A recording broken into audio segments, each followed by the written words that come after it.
millones. Así que vamos a ponerle ganas. Tal vez esta sea la obra, junto con el edificio del Seagram en Nueva York, sean las dos obras de edificios en altura más significativos de Mies en Estados Unidos. Este edificio está en Chicago, al frente del lago. El lago está allá, si no lo prendes, camina no anda. ¿Sí? Allá al fondo está el lago. En un terreno bastante amplio para el programa que exigía esta construcción. Mies decide resolver el programa en dos torres, ¿sí? Los edificios se conocen como Lakeshore Building o Lakeshore, las torres de Lakeshore, y son viviendas, ¿sí? Todas las unidades son de vivienda, no es un edificio corporativo. Entonces, lo que estamos viendo en realidad es como este paso que hemos estado viendo siempre, esta arquitectura como arquitectura institucional, corporativa, de empresas y demás. Vamos a ver algunas que siguen teniendo esa tónica, pero como este lenguaje de la arquitectura en altura, del vidrio y el acero combinado, también se reconvierten para edificios de vivienda. Sí, esa es la principal innovación, la principal definición. Lo que va a hacer Mies es ubicarlas de tal manera, ¿sí? Una en un sentido y la otra en el otro, como si quisieran estar a 90 grados entre sí las torres, pero las desplaza ligeramente para que los ángulos no se toquen en un ángulo perfecto, ¿sí? No se tocan, se superponen un poquito, y eso genera que a partir de cuando uno va recorriendo los alrededores y las va viendo, porque tienen como muy buena visibilidad de todos lados, siempre está generando como una tensión entre las dos torres. Los espacios que se van generando o las superposiciones siempre generan una tensión o una vibración muy particular. Las plantas son estas, para que vean la simplicidad. Hace una semana estuve con un amigo que me dijo que los había ido a conocer con el interior porque había un par en venta. Pedro entró a dos. Y nada, me contaba que la mayoría de los que viven ahora son todos arquitectos. Una cuestión de fetichismo, ¿no? Es decir, vivo en un edificio de Mies y que por reglamento del edificio no se puede modificar nada.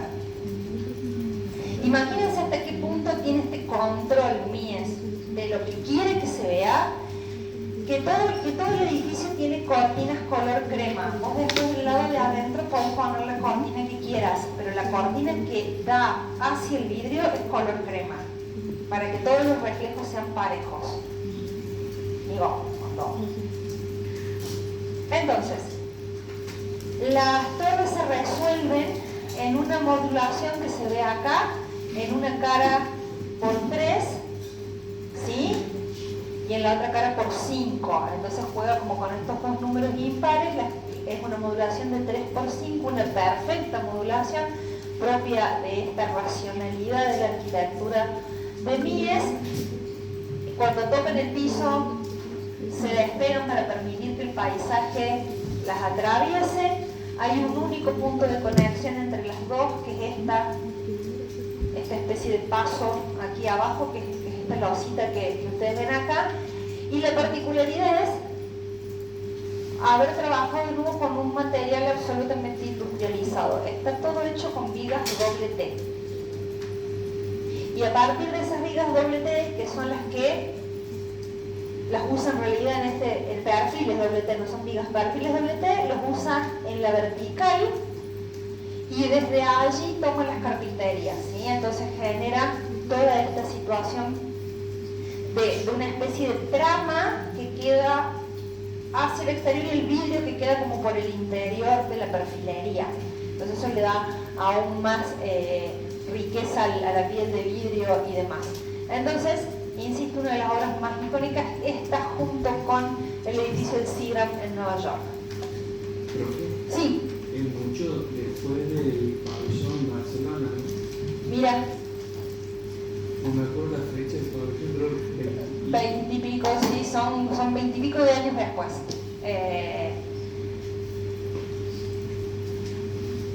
Acá tiene que cubrir un sentido práctico también, ¿no? Entonces hay principios que son claros, como la modulación, el uso de los materiales y de la pureza del uso de los materiales, pero tiene que recurrir a una cuestión mucho más pragmática por el tipo de programa que pide el conjunto.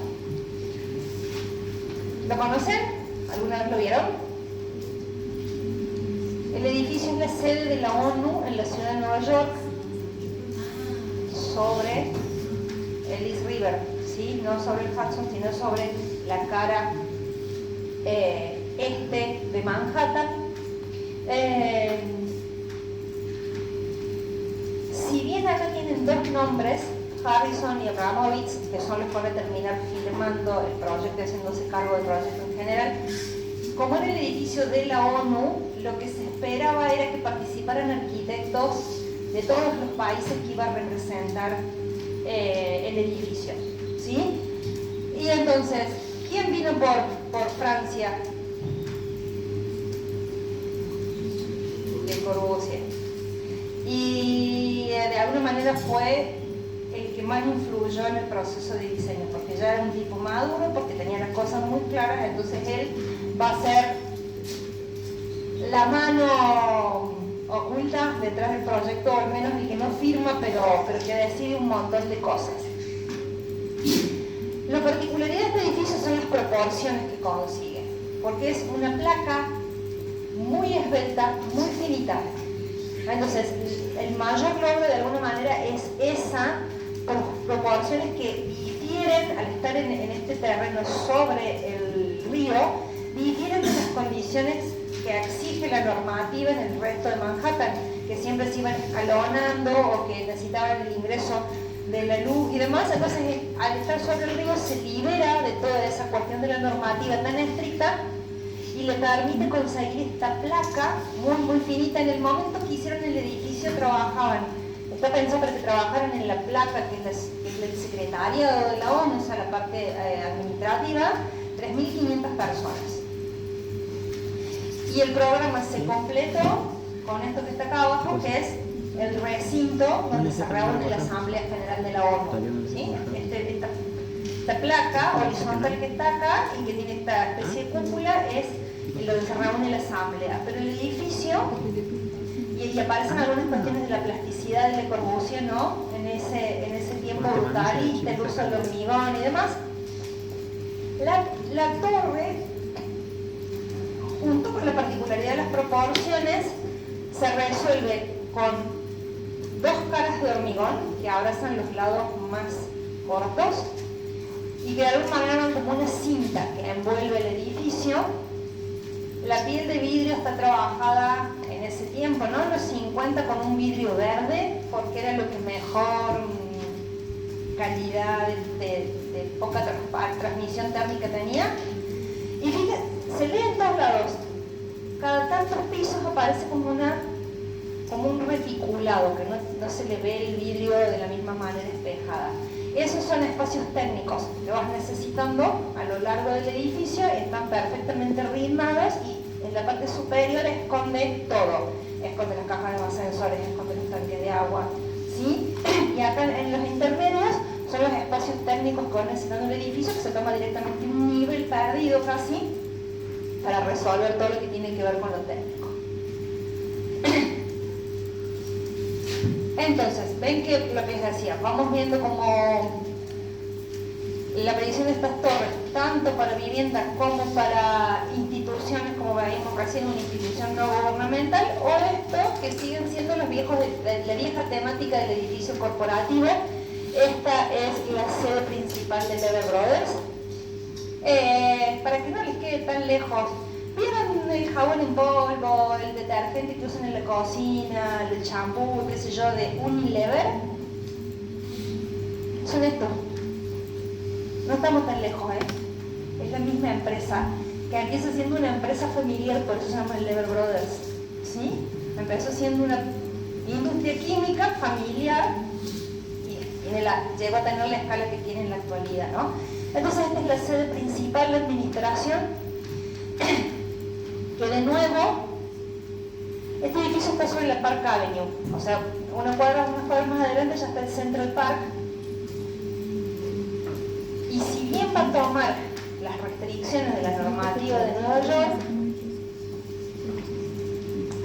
va a definir una torre de nuevo muy esbelta, con las proporciones muy similares como proporciones al edificio que vimos recién de la ONU, nada más que acá ha trabajado en bandas, ¿no?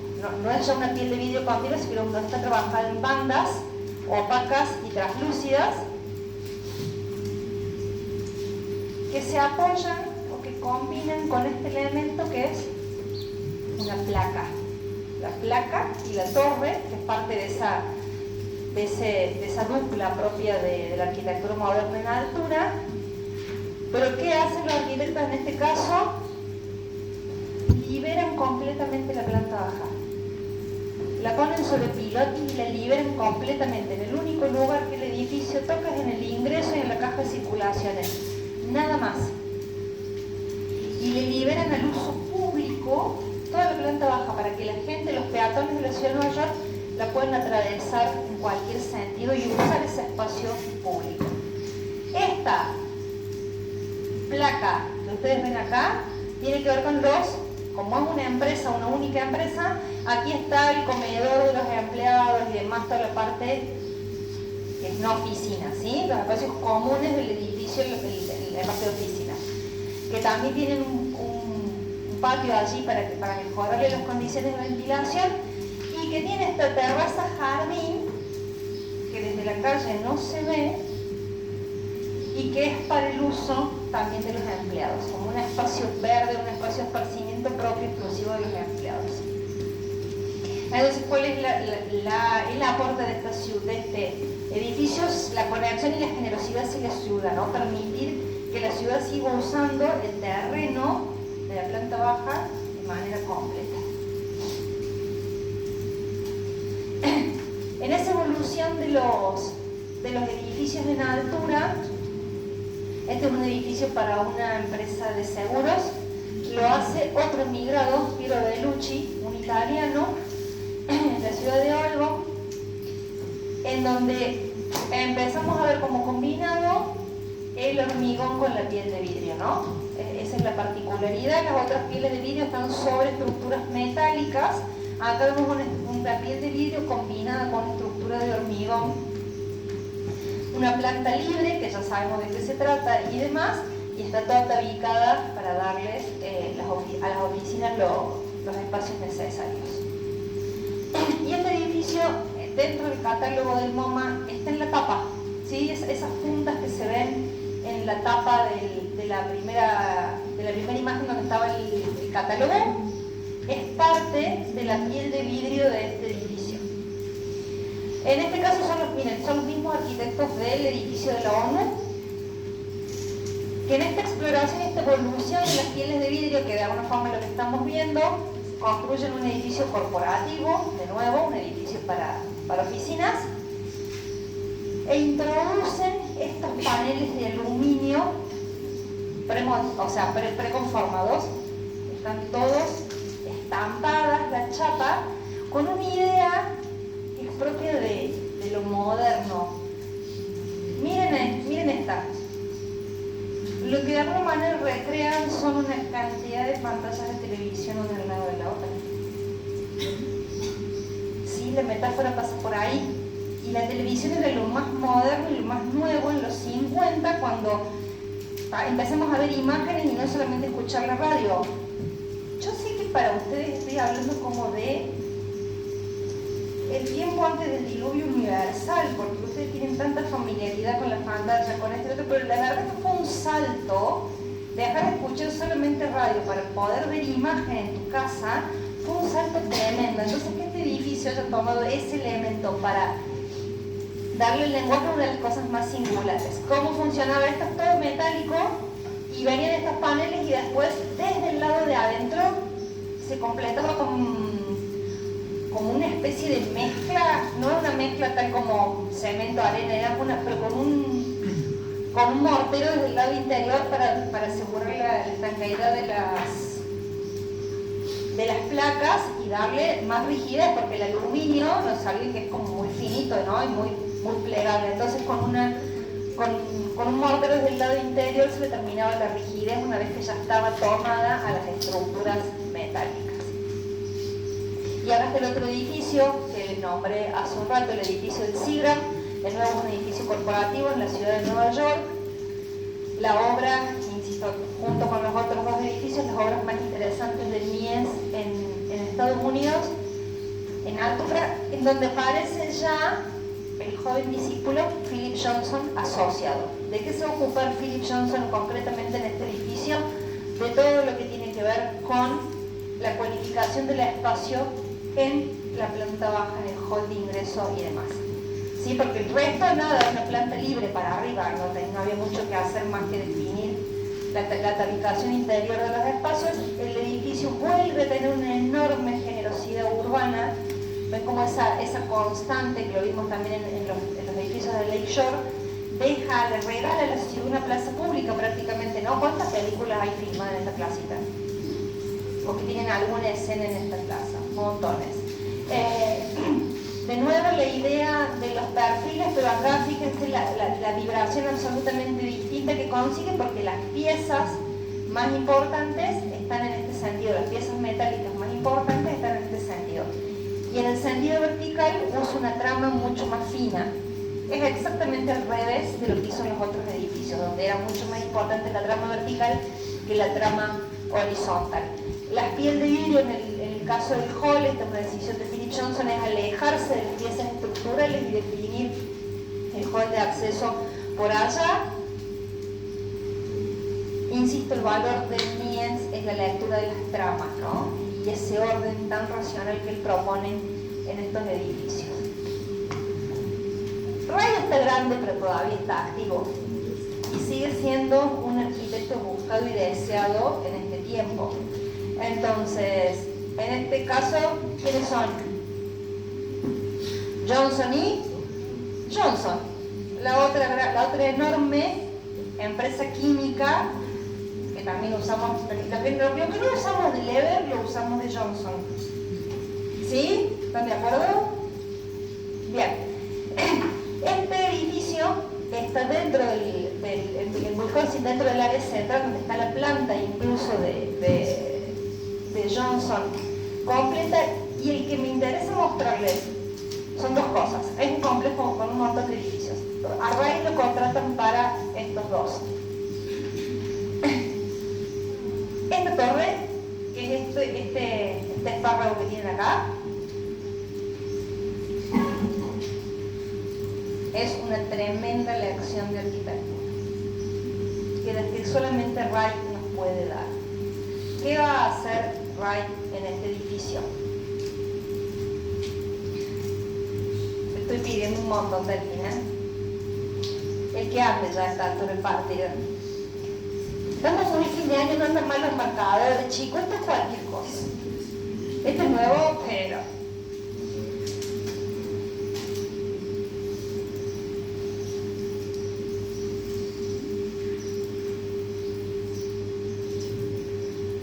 lo estoy exagerando, ¿sí? Lo que ustedes ven en rojo son estas bandas. Pone la banda exterior cada 2 niveles. Entonces con eso te cambia las proporciones de la lectura exterior, porque vos no ves la losa que quedó acá adentro. ¿Sí? Entonces, ¿qué está consiguiendo? Una imagen de más verticalidad de la que tiene efectivamente la torre. Y como son laboratorios, y después la piel de vidrio va a ir por acá, en el cerramiento, no sé, el que desarrolla champú está en un nivel, el que desarrolla jabón en polvo está en el otro nivel, pero cada uno tiene articulación espacial interior. Entonces, cada uno de los laboratorios tiene un nivel y una bandeja, un nivel completo y una bandeja, y eso le da la posibilidad de una riqueza espacial en un espacio que es netamente trabajo, ¿no? Son laboratorios, piensen que está sucediendo ahí adentro. es netamente laboral y espacial. Y eso lo consigue desplazando, ahora que se los dije, la ven la losa ahí adentro, ¿no? Las segundas losas metidas adentro. A mí no se me hubiera ocurrido, no sé si a ustedes. Yo por más que le hubiera dado vuelta el edificio años, si hubiera sido yo la que tenía que hacer el edificio, no se me hubiera ocurrido nunca, para una cuestión tan pragmática como un laboratorio, conseguir esa articulación espacial, ¿no? Porque no es lo mismo trabajar entre medias que tener una doble altura, que tener una sensación de más amplitud en un espacio de trabajo.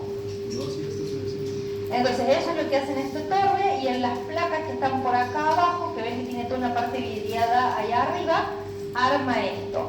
Unas columnas con forma de hongo y todos los puestos de trabajo administrativos acá abajo. Y eso le permite tener una luz cenital en las oficinas, que si no tendría como una situación también de mucho encierro. Está este planteo de las columnas como con forma de hongo.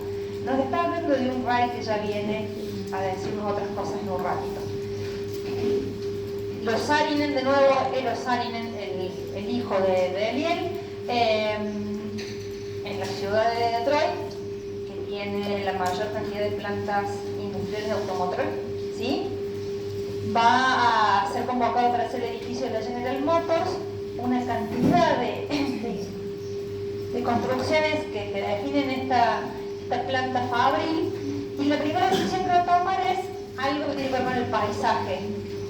Construir este enorme espejo de agua. La bibliografía dice que tiene el tamaño de 7 campos de juego. Yo no sé si son de fútbol, de béisbol, en qué está pensando, sí, pero son el tamaño de 7 canchas de alguno de estos deportes, ¿sí?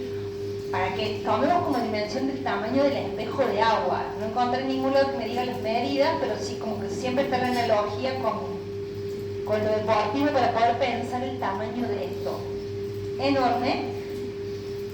Y que va a tener que ver con mejorar la cualidad ambiental de una ciudad, insisto, muy industrial. En ese lugar lo que va a hacer Saarinen es este edificio, con una piel de vidrio que enfatiza aún más la horizontalidad, y bajo este domo el salón de exposiciones de los autos, de los prototipos que están por salir, ¿sí? Estos son los dos elementos más significativos del proyecto de Saarinen para la General Motors.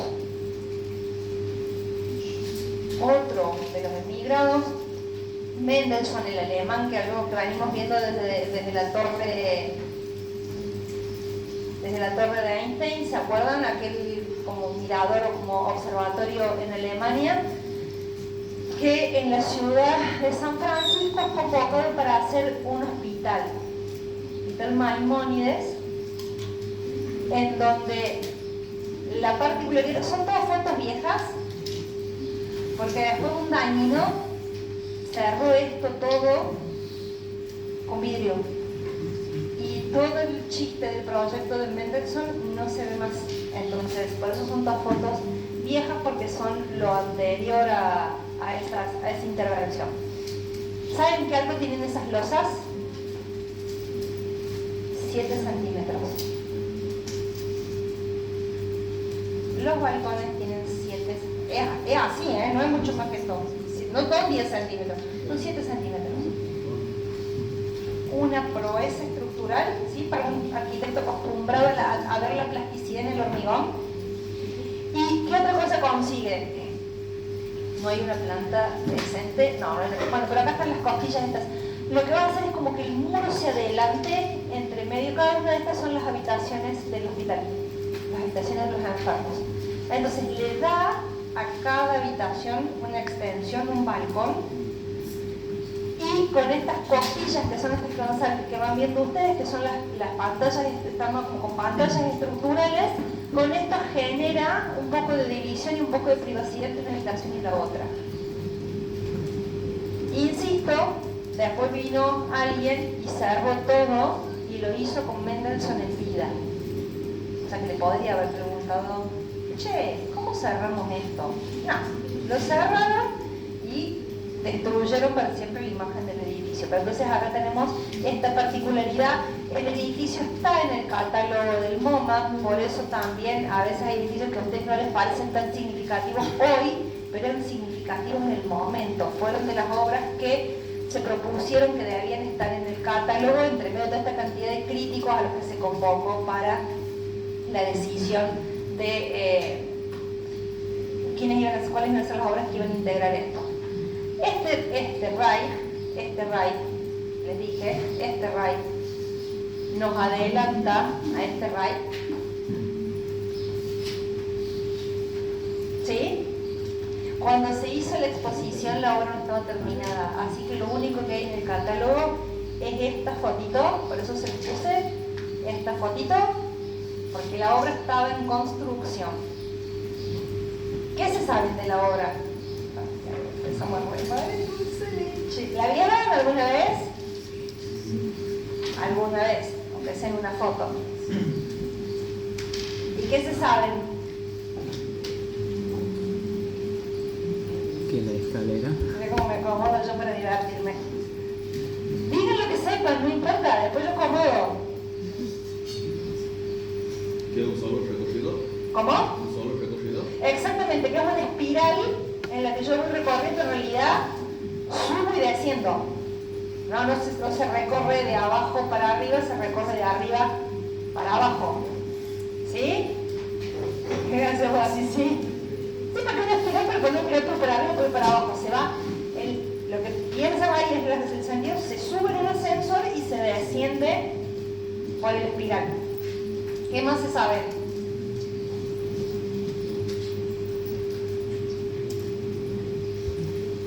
¿Tienen algo para la foto ahí?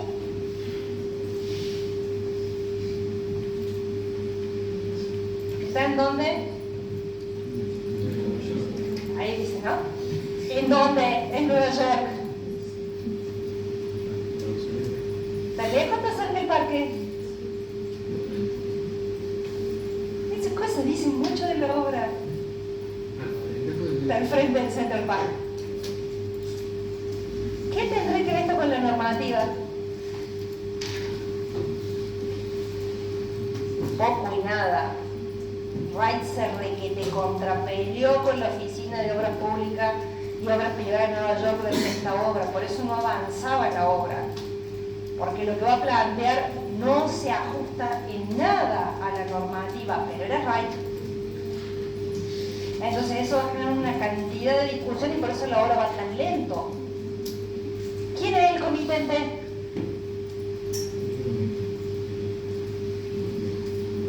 Es el nombre del señor que armó una fundación, la Fundación Guggenheim, ¿sí? ¿Conocen otra obra de la Fundación Guggenheim? Más nueva en Europa. En Bilbao. ¿No? ¿Sí? El Guggenheim de Bilbao. Autor, Frank Gehry. ¿Qué creen ustedes que quiere decir esta institución cultural contratando a esos arquitectos? Que siempre generan, no importa el tiempo, arquitectura disruptiva. Cuando yo estudiaba arquitectura, que ahí estaba construyendo el Guggenheim de Bilbao, era lo más criticado que había en el momento. ¿De dónde sale este tipo? ¿Qué está pensando? Esto, el otro, ¿no? Seguramente a Wright le dijeron lo mismo. Hay una necesidad de la fundación de estar en el medio del barullo público, ¿no? O sea, de provocar y de esa manera llamar la atención. Porque si hubieran querido que la arquitectura fuera más moderada, hubieran buscado otro arquitecto que no generara esto, ¿no? No sé, le hubieran llamado al mismo Mies, que le hubieran metido una retícula bonita, de vidrio, y hasta luego. El mismo helicoide se ve desde afuera, toma esta otra volumetría. Fíjense la diferencia de proporciones que termina teniendo el edificio con respecto a lo principal. La idea, como decían, de una cinta, que es lo que se recorre y demás, la luz cenital, las obras expuestas están en la cara interna del espiral, con lo cual nunca les va a dar la luz directa, que es una de las condiciones de las obras de arte y demás. Ven que si lo hubieran llamado Mies, que le hubiera hecho Mies. Y lo hubiera metido en esa esquina, ¿o no? Bueno, ¿saben qué es este edificio? ¿Alguna vez lo vieron? Es la Facultad de Arquitectura de la ciudad de Illinois. No vamos a conseguir un pase y nos vamos a estudiar ahí. Yo me la carrera de nuevo, por estudiar 5 años en ese edificio. ¿Qué va a hacer Don Mies van der Rohe con esta obra? Estas escaleras las reconocen, las vimos hace un ratito, o al menos una reelaboración de ellas las vimos hace un rato. Es una caja de vidrio, no es ni más ni menos que una caja de vidrio, que tiene unas luces de tal envergadura, ¿sí?, que lo que va a hacer es sacar la viga por afuera y colgar al edificio de estas vigas. Hay 4, 1, 2, 3, 4, y como no quiere que se vean en los extremos y le cambien las proporciones, a las primeras las mete un módulo adentro, y de esa manera consigue que la caja colgada de las vigas se lea como caja colgada. ¿Sí? No están estas vigas en los extremos, sino se lee como una caja colgada a partir de la modulación. Y propio de todo lo que venimos viendo de Mies, la partición de los espacios de trabajo adentro, o sea, están todos los niveles de la facu juntos, y la partición es a partir de paneles. O sea que no sé cómo será de la clase, pero es como si acá el tabique no llegara hasta arriba y estuviéramos escuchando o participando casi lo que están hablando los del lado. Insisto, no sé cómo funcionará en los términos prácticos, pero es una riqueza porque vos te mueves como por todos los talleres de todos los niveles, vas viendo, te vas moviendo, qué están haciendo los otros y demás. El eco que debe haber ahí. Es interesante. Por eso digo, no sé cómo será la diaria de vivirlo. El edificio es fantástico, hay que estar todos los días, pero bueno, creo que me lo podría bajar lo mismo. Bien, y esta frase se les dejé, este es un pedacito de texto de Drexler sobre el catálogo del MoMA, sobre esta obra, ¿no? Y es una síntesis de alguna manera de todo lo que estamos buscando este tiempo, por eso se les dejé ahí completa, para que después lo puedan leer detenidamente, pueden ir tomando cada uno de los puntos, ¿sí? Es una definición de que de alguna manera es la obra más importante del periodo en cuanto a planteo de postura ante la arquitectura. ¿Sí? Bueno, no hubiera sido mejor el corte acá, pero ustedes ya no me daban más hace un rato, entonces ahora sacuden la cabeza así, porque de un solo chirlo nos vamos a América del Sur. ¿Sí?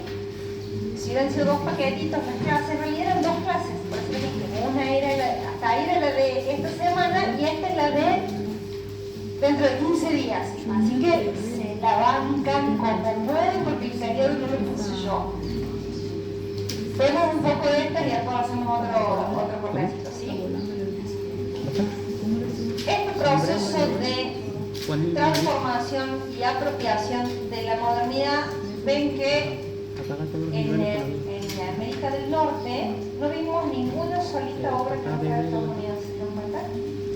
Todos arquitectos, muchos europeos, pero el escenario se mudó a América del Norte, de alguna manera. Lo que pasó en Europa fue aquello que vimos de Le Corbusier, como los hechos más destacados, Ronchamp y todas aquellas cosas, y el resto de lo importante pasó en Estados Unidos. Bueno, ahora vemos cómo de alguna manera ese impacto, como les dije, de los catálogos, de las posibilidades de empezar a viajar y demás, va a traer las mismas ideas que van a ser transformadas por los arquitectos latinoamericanos. Sí. ¿Corbusier tiene obra en Estados Unidos? Tiene una sola obra que es posterior a esta, que también es en Harvard y es un museito adentro de... Le conocí 2 obras en América, en toda América. Esa y la Casa Kuruchev en Argentina. Porque el edificio de la ONU, como como él es un asesor o un colaborador, no se considera una obra íntegramente de él. Entonces, en toda América tiene dos obras, una en América del Norte y una en América del Sur. Basta. Después, lo que vimos la semana pasada, tiene toda la ciudad de Chandigarh en la India con toda la arquitectura y demás, pero hasta ahí llegamos. La transformación de la modernidad en Sudamérica va a estar mucho más influenciada por los procesos culturales propios de cada país, por la propia historia de cada país, por la geografía de cada país y por las idiosincrasias locales, ¿sí? Entonces, más que ir viendo grandes adaptaciones tecnológicas o pieles de vidrio o demás, lo que vamos a ver es esto. ¿Qué pasó acá? Nos chocamos de frente con los mexicanos y como a 180 venía cada uno. Y la modernidad se puso de colores. ¿Esto hubiera sido posible en Europa o en Estados Unidos? Ni a palo. ¿No? No hay forma de que esto se hubiera transformado, la modernidad se hubiera transformado así en ningún otro lugar del mundo. Barragán está en su propia casa, la casa de estudio de Luis Barragán, y no se olviden de esto. Todos estos arquitectos se formaron en facultades en las que les enseñaban el método académico. ¿Se acuerdan del método académico del año pasado? Los ejes, la cuadrícula. El salto está en ellos, la evolución está en ellos, de dejar ese pensamiento académico para buscar la modernidad y la transformación, porque hasta esa época, hasta mediados de los 50, las facultades seguían enseñando un método académico. Todos estos arquitectos tuvieron que, para ser arquitectos, tuvieron que ir a la facultad a escuchar algo que no les interesaba ya, porque la modernidad estaba instalada, pero era la única forma de poder transformarla a la modernidad, ¿sí? Poder empezar a ejercer y hacer este tipo de obras. A mí, más que todo esto, que es muy llamativo, a mí me impresiona esto. ¿Qué hace con el entorno? La casa es esta, de acá hasta acá. ¿Hay algún indicio de que adentro de esto pasa esto? Nada me adelanta el interior, porque Barragán es absolutamente contextualista con el barrio en el que está, que es un barrio de casas bajas, sin ninguna estridencia. Entonces él se adapta perfectamente al contexto que le toca para hacer la intervención de su propia casa. Y adentro resuelve o explota su creatividad, ¿no? Y allí sí vamos a tener principalmente los elementos que tomó el Barragán no están tan ligados al pasado prehispánico como al pasado colonial de México. Va a retomar esta idea de los patios, los cántaros, la vegetación dentro de los patios secos, la articulación de esa casa, esa idea de la casa colonial introvertida en torno a patios, nada más que reelaborándolos. Insisto, no va tanto hacia lo prehispánico como va hacia el tiempo colonial. Algunas de las escaleras, las circulaciones, los muros, ¿sí? Estas ideas de por acá, la luz indirecta que genera los espacios. Hay muchas obras de Barragán muy interesantes. Esto es como para que se vayan metiendo y después puedan seguir investigando. Otro que se hace su propia casa es don Oscar Niemeyer. Y la casa está en Barra de Tijuca, en Río de Janeiro. Y el nombre que va a llevar la casa es Casa das Canoas, donde a Niemeyer lo conocimos un poco más viendo las obras de Brasilia, La Última Clase, o sea que tienen así como una idea de esta búsqueda más plástica de Niemeyer.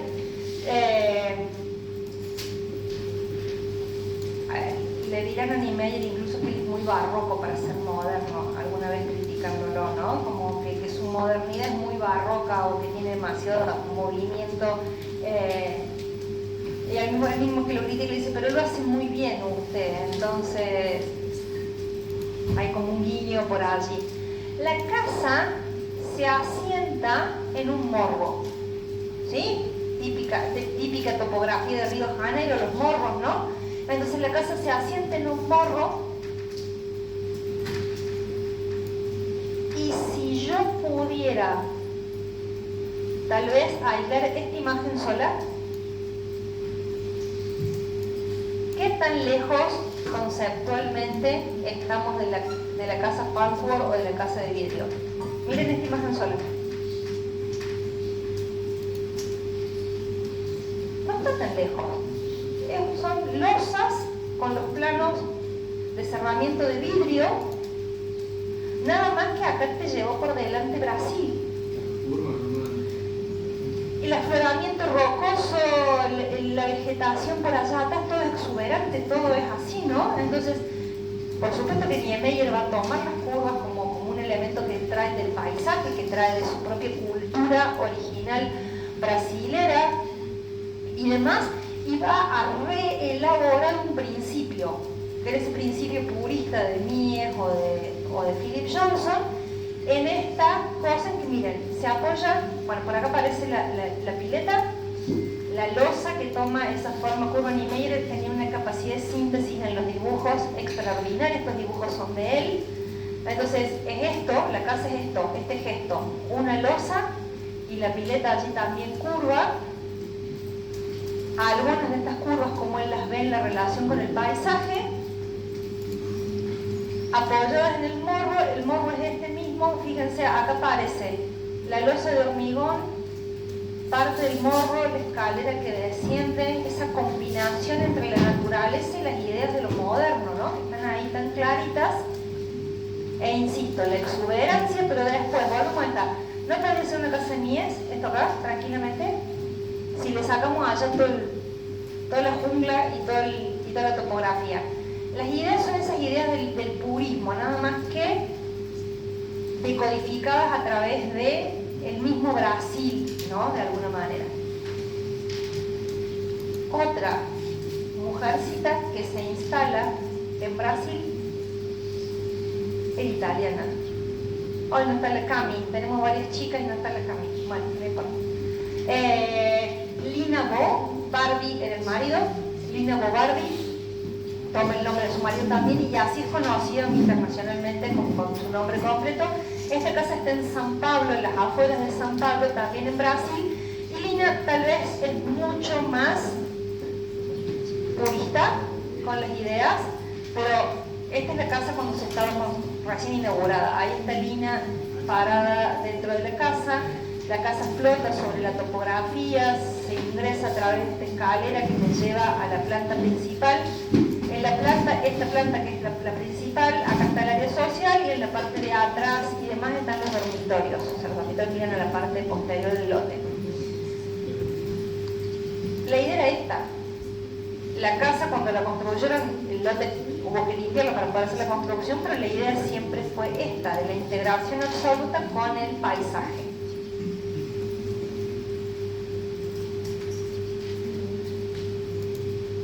El mismo Barragán, aparte de hacer su casa, compra en las afueras de México un terreno que en principio no servía para nada.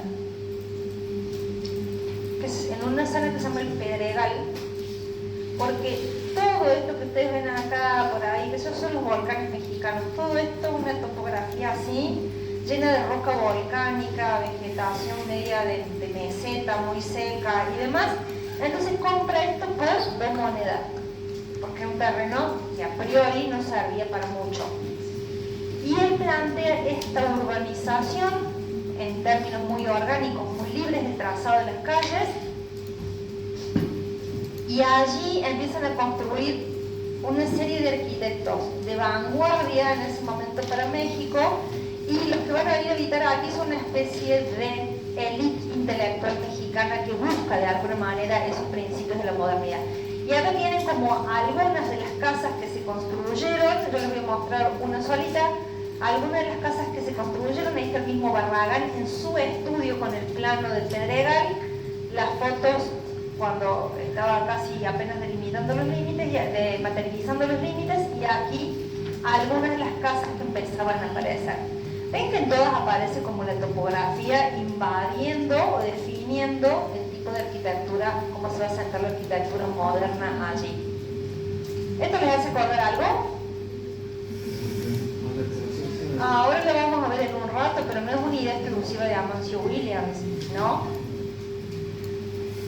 Pasa que como es argentino lo ponemos allá arriba, pero no es una idea exclusiva de Amancio Williams. Esta casa, que es la única, no, dejé esta y la casa de O'Gorman, dejé dos solamente porque limpié bastante para que esto entrara, para que dos clases entraran en una. Yo hice un proceso de limpieza importante, entonces les dejé dos solamente. Max Setor es arquitecto y es artista plástico y era amigo de Barragán, y entonces él se construye esta casa. ¿Ven las líneas de la topografía? El terreno es extremadamente ondulado, con estos afloramientos rocosos que yo me refería hace un rato. Si le sacan todo el jardín, ¿no vuelve a ser el mismo principio de las losas y los cerramientos? De las losas finitas y los cerramientos. Pasa que de nuevo está apoyado sobre pilotis. Vean por acá que la casa vuela en varios lugares sobre pilotis y se va tomando toda esta adaptación a la topografía y demás. Toma materiales locales, ¿sí? Toma parte de la piedra para combinarla con el hormigón, tanto en el exterior como en el interior, y deja reservado un área muy iluminada para la parte de su actividad pictórica, ¿no? Para la parte del estudio.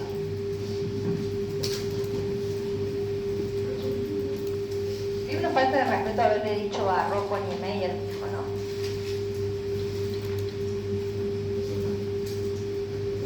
¿Se acuerdan de este muchacho? Que les mostré que hizo la casa de Diego Rivera y Frida Kahlo. ¿Sí? Que eran unos volumencitos prolijitos, muy modernos, sobre pilotis y demás. ¿Qué pasó? Dejó de mirar al maestro y empezó a mirar su propia cultura.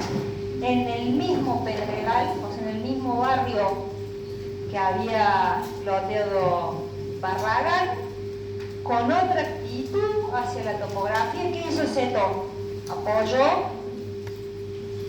las lositas arriba, ¿no? Con unos pilotes. ¿Qué hizo O'Gorman? Se metió adentro de la montaña y excavó. Y generó esto. Es una gruta.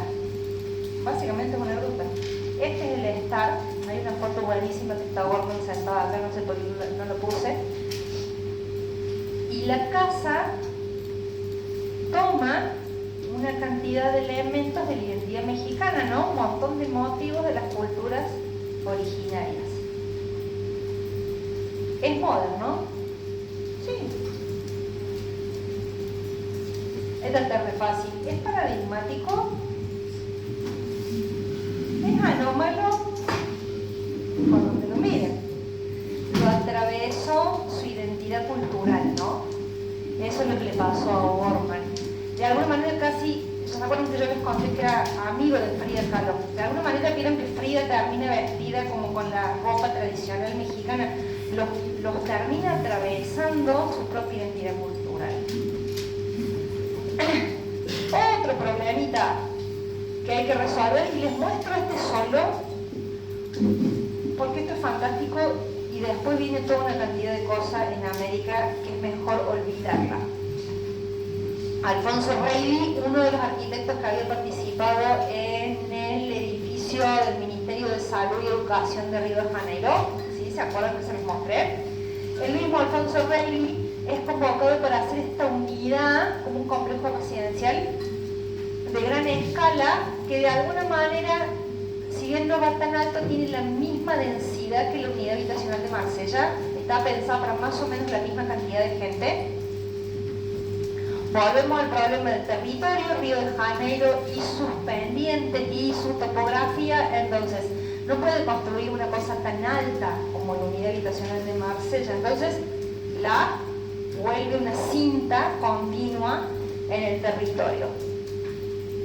Es hacer como un poco el partido que va a tomar bien esta cinta, y después como tenían pensado las otras unidades, arma como el barrio completo, con la escuela primaria, con todos los elementos que podían ser necesarios, porque la densidad de población que hay acá justifica el centro deportivo del barrio y demás, que es esta especie de master plan que ustedes ven por acá.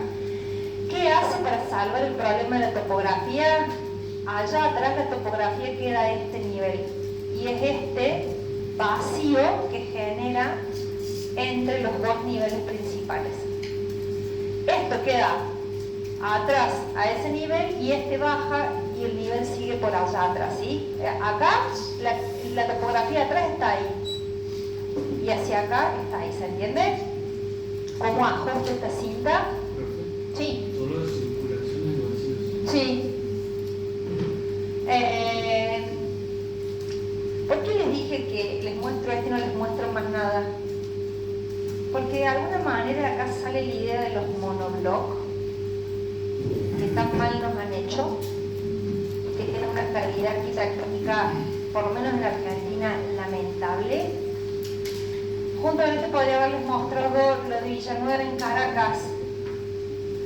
Son más parecidas a las de la unidad de habitación de Marsella, pero han tenido una vejez tan espantosa que han perdido todas esas cualidades arquitectónicas originales. No sé si se entendió en América el concepto como lo quería manifestar Le Corbusier en Europa, ¿no? O sea, acá se pensaron más como una cosa barata, entonces económica, y así fueron los resultados. Pero bueno, esta sí mantuvo la calidad arquitectónica gracias a la intervención de Reilly y a su lectura de la topografía y el paisaje correcto. Volviendo a Niemeyer, un poquito más atrás el complejo, pero más adelante los edificios, en una urbanización similar a la que planteó Barragán, nada más que en este caso él es el arquitecto, pero no es el propietario, no es el desarrollista. Se arma una unidad, un loteo que se llama Pampula, alrededor de una laguna, sería este borde de Niemeyer, y a Niemeyer lo contratan para hacer el equipamiento del complejo de viviendas, ¿sí? Entonces, lo contratan para hacer la iglesia, el yacht club, porque esto es un lago que es navegable, una lagunita que es navegable, el yacht club, el casino, que creo que lo saqué, y este circulito por acá que es un lugar para ir a bailar, Casa do Baile, ¿sí? O sea, realmente es el equipamiento social de la urbanización de Pampula. Entonces, primero les muestro Casa do Baile. Es un círculo, simplemente, que es esto, ¿no? El espacio para bailar propiamente dicho, y una serie de terrazas que van vinculando con el lago. ¿Ven cómo se arma acá? Un lugar de esparcimiento en el que el paisajismo, al igual que en Brasilia y demás, va a estar a cargo de Roberto Burle Marx. Las cintas, las curvas, lo mismo que vimos en Niemeyer hace un rato. El yacht club está más apegado de alguna manera a los postulados del movimiento moderno, en un bloque asentado en pilotis y demás. Fíjense el techo. ¿Quién había hecho este techo? Marcel Breuer, ¿no? Esa idea de darlo vuelta, de invertirlo, convertirlo en una mariposa. Por supuesto, la integración con el paisaje y demás, y una planta libre, porque es una actividad de un club de yates, digamos, ¿no? Y este es el espacio social donde se hacen las reuniones y demás. Y la iglesia, insisto, el casino se lo saqué porque es el menos interesante de los tres. La iglesia, que está dedicada a San Francisco de Asís, en donde Niemeyer, aparte de su propia tradición, va a recoger toda la tradición barroca brasilera, que nosotros no tenemos tiempo de verla el año pasado, pero que está ahí presente en el uso de las curvas, en la disposición de las plantas, en el uso de la cerámica. Acá no Cándido Portinari. Fíjense cómo estiliza la torre campanario, es un elemento de hormigón con un reticulado. La idea de generar el coro, miren, el coro es simplemente una bandeja a la que se accede por una escalera en espiral. el mobiliario que está incorporado, el púlpito y demás, y el altar al fondo. Entonces, de nuevo acá, Burle Marx en el paisajismo, Cándido Portinari haciendo los elementos cerámicos y el interior y estas curvas y demás, que es una estructura de hormigón definidas por Niemeyer. ¿Posterior a la diversidad? No, esto es antes. La de Brasilia la va a terminar armando por la década del 70, ahora se les dio a mostrar. Acá, porque se les muestra como un paquetito de arquitectura religiosa. Creo que lo saqué. No importa. ¿Dónde estoy? Porque ¿dónde estoy? ¿De cuánto me queda?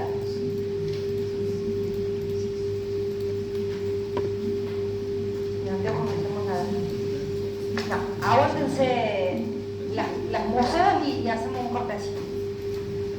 Los museos y la biblioteca acá y hacemos un cortecito. El mismo Juan O'Gorman, ¿sí? Que veíamos recién en esa casa que se había construido como una gruta, es convocado para hacer la Biblioteca Central del UNAM. ¿Saben que el UNAM es la Universidad Nacional de México, Universidad Nacional Autónoma de México? Es la universidad pública más importante de México, y la biblioteca es una de las bibliotecas más importantes de México en cuanto al reservorio de bibliografía que tiene. Entonces, O'Gorman es convocado y él se juntará principalmente, miren este nombre, porque lo vamos a ver después, con estos dos arquitectos, con Saavedra y con Martínez de Velasco, para materializar esta obra. En principio, si yo les pudiera limpiar el lenguaje, esto vuelve a ser una torre y una placa. La solución clásica, de alguna manera, o trillada, de la modernidad para edificio en altura, placa y torre. ¿Qué hace O'Gorman? Invierte las lógicas de la placa y la torre. La torre la hace ciega en las cuatro caras, no hay una ventana. Y entonces, ¿qué pone adentro? Los libros que no tienen que recibir luz directa, hay libros manuscritos, inmunables y demás, lo que no tiene que recibir la luz directa está metido adentro del volumen ciego. Y ya que el volumen es ciego, ¿qué mejor momento para hacer algo de lo que estaba en boga en ese momento, que era el muralismo? ¿No? Justamente estamos hablando recién de Diego Rivera, uno de los principales exponentes del muralismo mexicano, junto con Siqueiros y demás. Y entonces, ¿qué hacen? Los murales son de O'Gorman, en cada una de las cuatro caras define los periodos históricos de México. Esta es la cara que se refiere al pasado prehispánico, hay una cara para el pasado colonial, una cara para el siglo XIX, o para el tiempo de la Revolución, y una cara que es esta que está acá para el pensamiento científico, que es lo que de alguna manera implica la universidad, ¿no? Hay un dibujo de un átomo por ahí y demás. En las cuatro caras reúnen la historia de México a través del muralismo.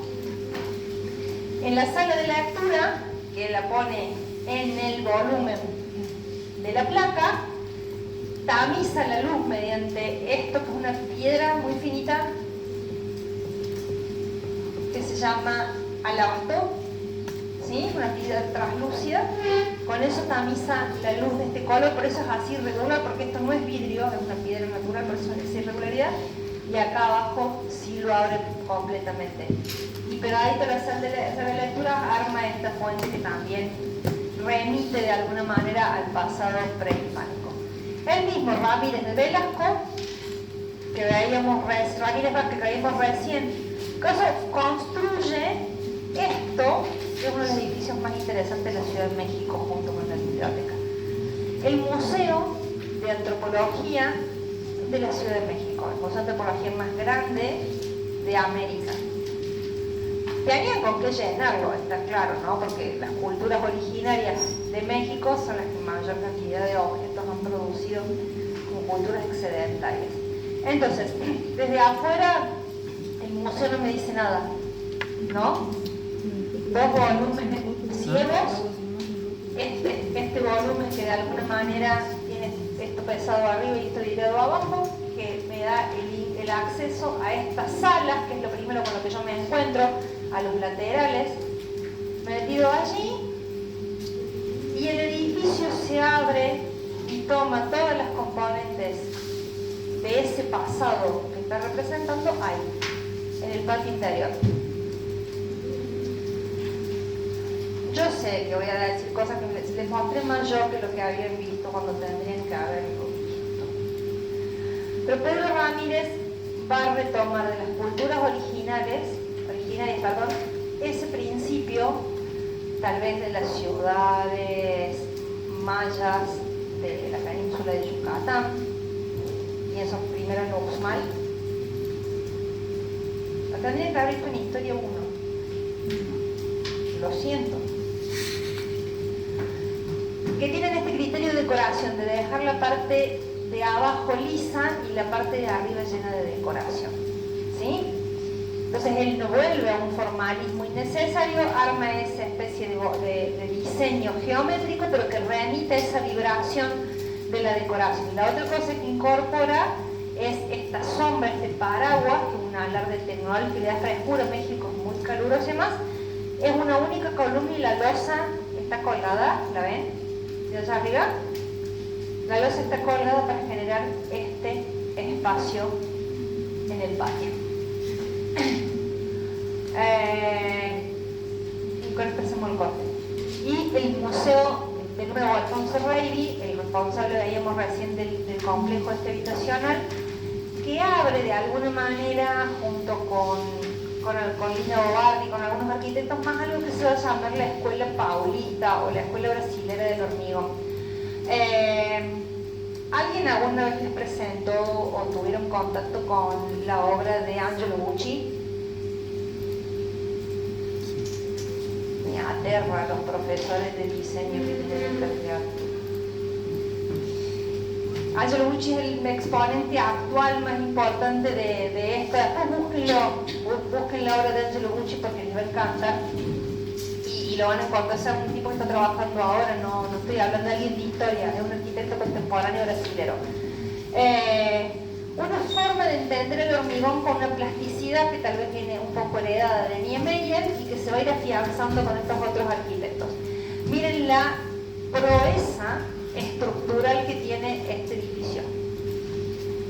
Si bien esta es la placa de cierre, la placa exterior de cierre, miren el corte, porque el corte muestra lo que está pasando adentro. Los apoyos son invertidos, ángulo invertido, tiene unas enormes vigas, ¿no? Cada una de estas costillas que cierra, así cada una de estas costillas tiene esa disposición. De la viga superior cuelga por tensores la bandeja de las salas de exposición principales. Y el piso de esto está definido con dos ménsulas que sostienen otra losa. En realidad el edificio lo deberían estudiar en profundidad en estructura, ¿no? Porque la verdad que es una maravilla, una cuestión tecnológica y estructural alucinante. Por eso les puse este que está como en obra todavía, para que entendieran cómo es esto de colgar un nivel y generar la otra losa por ménsulas. Después de esto les voy a mostrar, después del corte, otra obra que está inspirada en esta forma de trabajar de los brasileros, y esta escalera sumamente plástica, heredada tal vez de las obras de Niemeyer en Brasilia, que vimos la otra clase tarde, ¿sí?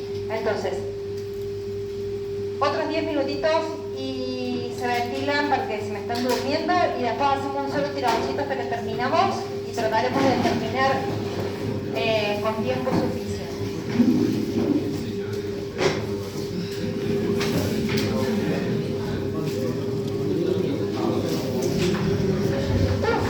El calor que se nota.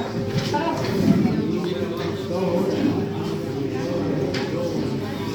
Sí.